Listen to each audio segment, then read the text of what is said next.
Bonjour, bonjour, bienvenue. Nous sommes à Nantes, au Carrefour international du bois, pour l'édition 2016. Et nous attaquons les plateaux Bâti-Journal TV ce matin pour la première édition avec Monsieur Olivier Laurent, qui est directeur d'agence chez Habitat 44. Habitat 44, en quelques mots? Donc Habitat 44 est un bailleur public social, un office public de l'habitat du conseil départemental de la Loire-Atlantique, présent depuis un peu plus de 90 ans sur le territoire. En face de vous, Monsieur Jean-Philippe Brun, vous êtes responsable nouveau marché chez BH. Et même chose, BH. Alors BH est issu du groupe Beneteau. On fait partie de la branche résidentielle du groupe Beneteau, bien connu pour son savoir-faire et ses productions dans le monde du nautisme. Et nous produisons des maisons ossature bois 3D, des modules 3D ossature bois que l'on installe un peu partout en France.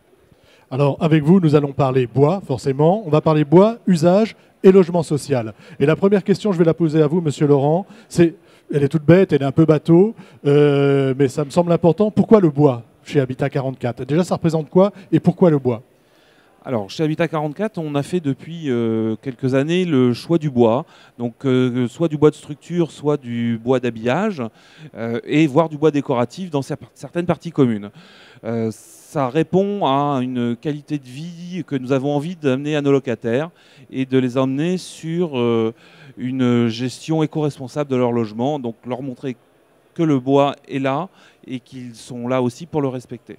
Il y a un aspect environnemental, un peu écolo dans ce que vous dites? Alors tout au moins environnemental. Puisque au travers du bois, ça nous permet de mener des actions d'accompagnement du locataire dans la gestion aussi de ses charges. Comment on fait concrètement? Quand vous dites ça nous amène à aller jusqu'à la gestion des charges, qu'est-ce qui fait que le bois va être plus dans son usage ou dans l'usage qu'en fait le locataire va être plus facile où on va arriver plus facilement à parler charges avec ses locataires? C'est un peu... Ah oui, ça peut paraître un peu lointain, mais pour autant, quand on va faire entrer un locataire dans un logement en bois, on va lui stipuler son mode constructif, on va lui expliquer qu'il n'est pas dans un logement classique béton et qu'on y a mis un certain nombre d'éléments de gestion en termes de chauffage, d'économiseurs d'eau et d'aménagement des abords extérieurs, en termes de plantation d'arbres fruitiers, ce genre de choses. Donc on va être dans sa mobilisation à l'utilisation du logement de façon respectueuse de l'environnement et de son C'est-à-dire porte-monnaie. qu'on arrive mieux à mobiliser les occupants sur l'aspect comment dire, baisse de charge en faisant attention à éteindre la lumière, à pas trop chauffer, à pas ouvrir les fenêtres en plein hiver quand il fait -10, lorsque le bâtiment est en bois. Tout à fait, puisque par l'entrée du bois, ça nous a permis de mettre ce discours-là en place et accompagné d'éléments d'éducation, on va dire, de publicité qu'on remet en termes de plaquettes, comment vivre dans votre logement. Alors, je me tourne vers vous, Monsieur Brun. Même question, pourquoi le bois? Qu'est-ce qui fait que pour un bailleur social, et pour vous, c'est, je pense, une clientèle importante, enfin, un des maîtres d'ouvrage importants, pourquoi le bois? Pourquoi viennent-vous chercher pour le bois? Alors le bois d'abord de par les capacités et le savoir-faire historique du groupe Beneteau. De manière très naturelle, on s'est tourné vers ce matériau pour concevoir nos maisons ossature bois et nos modules 3D. Pourquoi, la deuxième question, pourquoi les bailleurs sociaux se tournent vers nous et viennent chercher notre savoir-faire et nos productions? On le partageait tout à l'heure, d'abord pour des questions de délai. Le gros savoir-faire du groupe Beneteau, c'est un savoir-faire industriel. On a installé une chaîne de production et imaginé notre process de production de manière industrielle. Et donc on produit nos modules et nos maisons et nos logements à l'atelier dans un délai réduit. Donc je dirais que la réponse BH, c'est d'abord une réponse à une problématique de délai de nos maîtres d'ouvrage. Donc si on parle d'usage pour vous, maîtres d'ouvrage, c'est d'abord du délai? Alors effectivement, c'est aussi du délai parce que aujourd'hui, on est plus amené à reconstruire la ville sur la ville et non sur des extensions.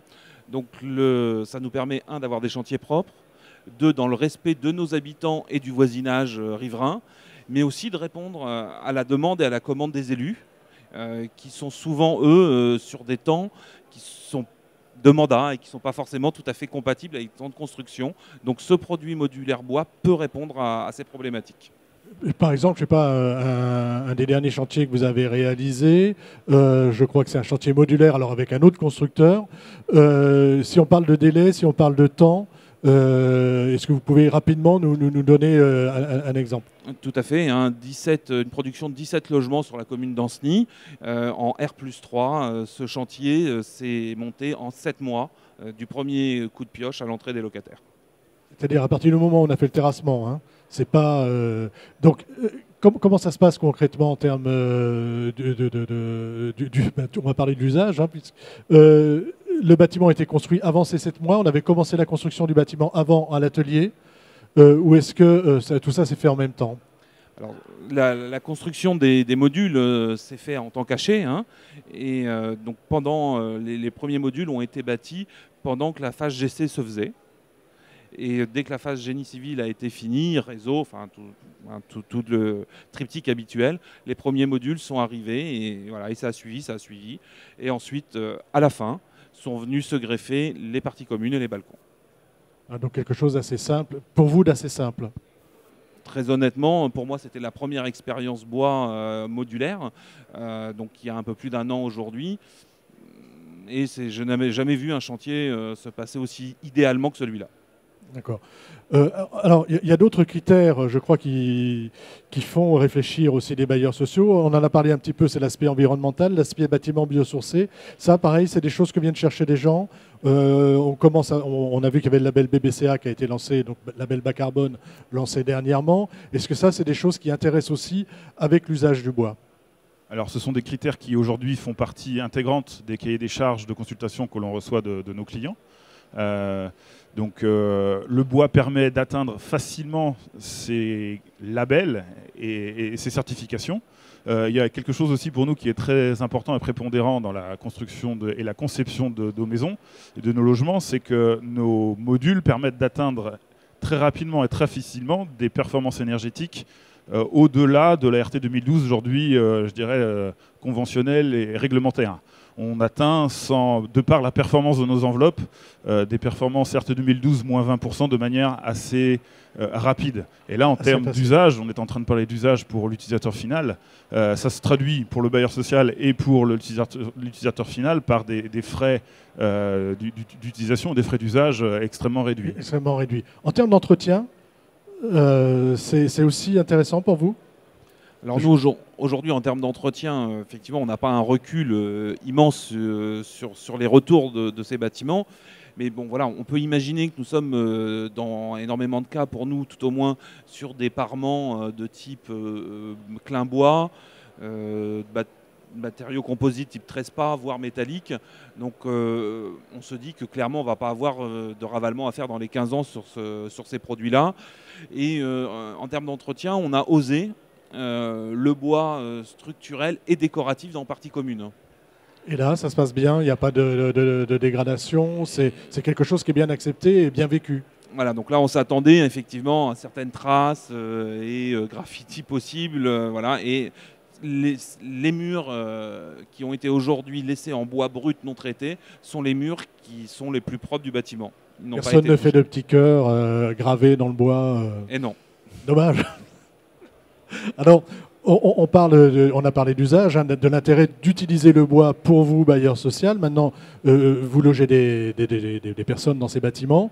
Le retour d'expérience pour ces personnes, comment eux vivent le bois? Comment ils vivent le bois à l'intérieur de leur logement en bois? Donc, je vais prendre en référence le même chantier là, qui a un peu plus d'1 an maintenant. Nous avons eu l'occasion de faire un retour auprès de nos locataires. Donc, effectivement, ce premier hiver, donc on est sur un bâtiment en termes d'étiquette énergétique qui est en A++.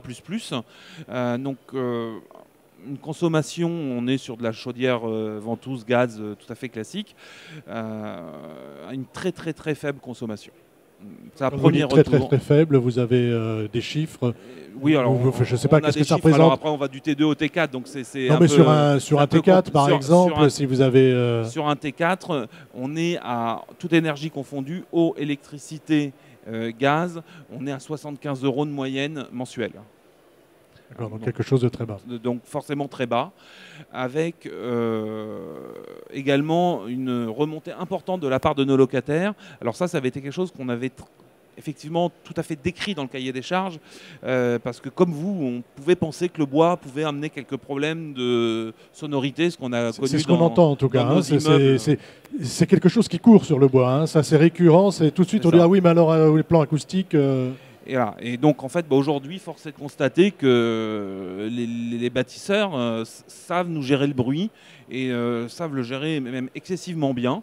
Je me rappelle des propos du contrôleur technique qui, au bout de 3 logements, n'a pas trouvé drôle du tout ce contrôle puisque tout était absolument parfait, ou presque. Donc voilà, entre ce qu'un contrôleur technique dit et une étiquette dit et la réalité, et aujourd'hui, nos locataires n'émettent aucune plainte en termes de gestion du bruit. Éventuellement, ils peuvent se plaindre, enfin, un truc qui est relativement minime, des portes fenêtres quand elles sont claquées qui amènent une légère vibration de logement en logement sur les façades. Bon voilà, on est sur un trouble totalement mineur. C'est assez minime et mineur. Et au plan acoustique, plutôt confort. Ça, c'est quelque chose aussi que vous travaillez, l'acoustique, si j'ai bien compris, dans les modules que vous fabriquez. Alors c'est un retour d'usager que l'on a également et que je partage. On a un confort acoustique qui est décrit et confirmé par l'ensemble des utilisateurs. C'est essentiellement lié à la conception en fait, des logements. Très en amont aujourd'hui de la réalisation, on a un cahier des charges avec des spécifications à satisfaire et donc on intègre ça de manière numérique dans nos maquettes numériques. Donc les contraintes acoustiques font partie des données d'entrée de la production des logements la production industrielle de ce logement nous permet de valider et d'intégrer ces contraintes en usine. Donc comme vous décriviez, les contrôleurs techniques qui étaient un peu désespérés de ne pas relever d'incohérences ou de petites choses à revoir sur les logements, c'est aussi lié, c'est très lié à ce process industriel qui nous permet en usine de lever toutes les réserves avant la livraison chez le client.